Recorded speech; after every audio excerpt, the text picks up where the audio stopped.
नमस्कार प्रिय विद्यार्थियों, आज हम हिंदी विषय में जो कि प्रारंभिक इकाई है वह पढ़ेंगे। उसी से हम हिंदी की मूलभूत इकाई जिससे अपन पाठ्यक्रम शुरू करते हैं, पढ़ना लिखना शब्द बनाना बोलना ये सब भाव जो बनते हैं वो सब उसी से बनते हैं।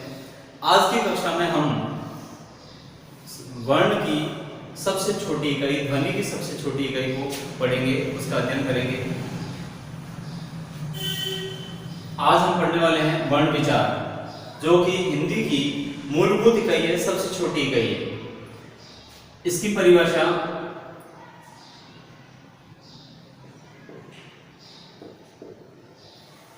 ध्वनि की सबसे छोटी इकाई को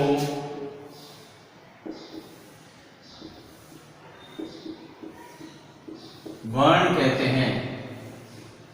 ध्वनि की सबसे छोटी इकाई को वर्ण कहते हैं। ध्वनि यानी मनुष्य के फेफड़ों से हवा उठकर मुख विवर से होते हुए बाहर आती है, उसे हम जो मनुष्य के मुख विवर से होते हुए सबसे छोटी इकाई बाहर आती है उसे हम वर्ण कहते हैं। वर्ण को हम अक्षर भी कहते हैं। अक्षर का मतलब होता है जो बिना टूटे, अर्थात ध्वनि की सबसे छोटी इकाई, इसको हम वर्ण कहते हैं। वर्ण की परिभाषा रहती है ध्वनि की सबसे छोटी इकाई को वर्ण कहते हैं, या ऐसी ध्वनि जिसके और टुकड़े नहीं किए जा सकते, जिनका और विभाजन नहीं किया जा सकता, उसे हम वर्ण कहते हैं। वर्ण को ही अक्षर कहा जाता है। अब इसका जैसे देखा जाए, जैसे उदाहरण के लिए मैं बताऊं आपको तो क म च अ त आदि ये सारे वर्ण में आते हैं। इस प्रकार से स्वर और व्यंजन सारे जो इसके प्रकार होते हैं वो वर्ण में आते हैं। अब इसके जो प्रकार है, मुख्य रूप से तो दो प्रकार है, लेकिन अलग अलग भागों में बांटे गए हैं। उसमें से पहला है स्वर। ऐसे वर्ण जिनको स्वतंत्र रूप से उच्चारित किया जाता है, जिनको बोलने के लिए किसी अन्य वर्णों की आवश्यकता नहीं रहती है, उन्हें हम स्वर कहते हैं। इनकी ध्वनि स्वतंत्र होती है। स्वतंत्र रूप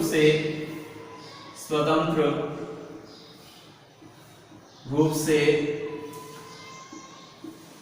उच्चारित वर्ण स्वर कहलाते हैं। स्वतंत्र रूप से यानी इनके उच्चारण के लिए किसी अन्य वर्ण की आवश्यकता नहीं रहती है, उसे हम स्वर कहते हैं। जैसे स्वरों की संख्या हिंदी में देखी जाए तो 11 होती है। हिंदी में स्वर 11 होते हैं।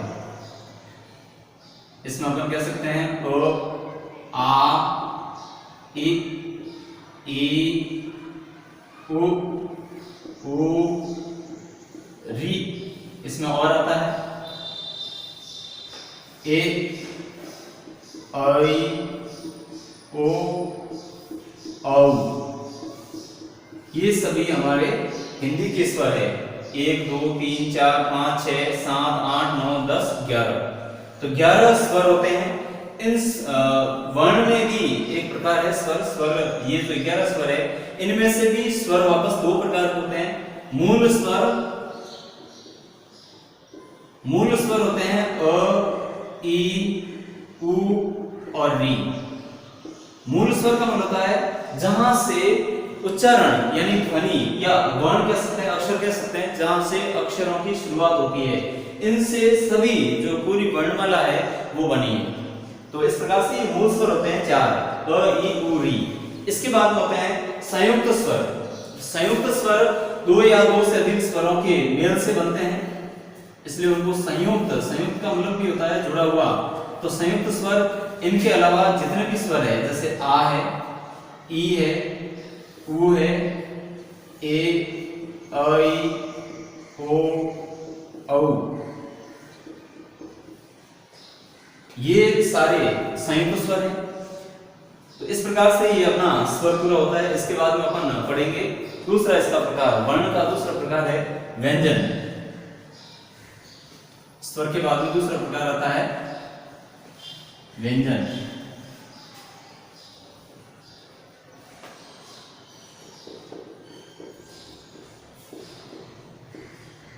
हिंदी में व्यंजन की संख्या 33 होती है। हिंदी में व्यंजनों की संख्या 33 होती है। अब इसमें देखा जाए तो 5 अलग अलग वर्ग बनाए गए हैं, जैसे ये क वर्ग, क, ख, ग, घ और ड़। लेकिन इनमें जब तक हलंत नहीं लगेगा तब तक ये व्यंजन नहीं कहलाएंगे।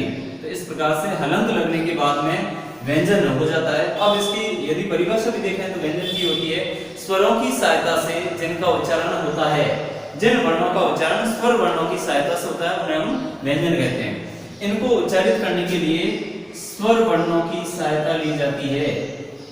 स्वर वर्णों की सहायता से उच्चारित किए जाते हैं। इनको बोलने के लिए स्वर वर्णों की सहायता ली जाती है। तो क, ख, ग, घ, ड़ यूं देखें तो इनका स्वतंत्र कोई उच्चारण नहीं है। ये क वर्ग है, उसके बाद में आता है च वर्ग, च, छ, ज, झ, य। फिर आता है ट वर्ग, ट, ठ, ड, ढ, ण। फिर आता त वर्ग, त, थ, द, ध, न। फिर आता प वर्ग, प, फ, ब, भ, म। ये 5 वर्ग कहलाते हैं। ये क वर्ग है, ये च वर्ग है, ये ट वर्ग है, ये त वर्ग है, ये प वर्ग है। 5 वर्ग होते हैं। इनके अलावा 5 और प्रत्येक में 5 है, तो यूं करके 25 वर्ण हो गए। अब 25 के बाद में आगे रहते हैं य, र, ल और व। फिर आता है श, श, स और फिर आता है ह। ये 25 और 4 29 और 4 33। तो इस प्रकार से अपन कह सकते हैं क से लेकर ह तक व्यंजन वर्ण कहलाते हैं। इसके बाद में जो तीसरा आता है संयुक्त अक्षर। तीसरा अपना है संयुक्त अक्षर। देखिए संयुक्त अक्षर कौन कौन से होते हैं। तीसरा प्रकार, पहला स्वर था, दूसरा व्यंजन था, तीसरा है संयुक्ताक्षर। संयुक्ताक्षर का मतलब होता है जो अक्षर आपस में एक या एक से अधिक सॉरी 2 या 2 से अधिक वर्णों के मेल से बनते हैं। तो संयुक्त अक्षर 2 या अधिक वर्णों के मेल से बनते हैं। तो जैसे अपन कह सकते हैं इसमें संयुक्त अक्षर अलग ही, कई किताबों में आपको 3 दे रखे हैं, लेकिन यूं देखें तो 4 है, क्ष, त्र, ज्ञ और स्त्र। तो क्ष जो बनता है वो क प्लस श से बनता है, त्र त धन र से बनता है, ज्ञ ज धन य से बनता है और स्त्र श धन र से बनता है। इस प्रकार से ये संयुक्त अक्षर है 4 जो कि इस प्रकार से श, त्र, ज्ञ, स्त्र। क्ष बनता है क श से, त्र बनता है त और र से, ज्ञ बनता है ज और य से, स्त्र बनता है श और र से। इस प्रकार से संयुक्त व्यंजन होते हैं, संयुक्त अक्षर होते हैं। इसके बाद में अपना आता है अनुस्वार। चौथा प्रकार जो कि है अनुस्वार।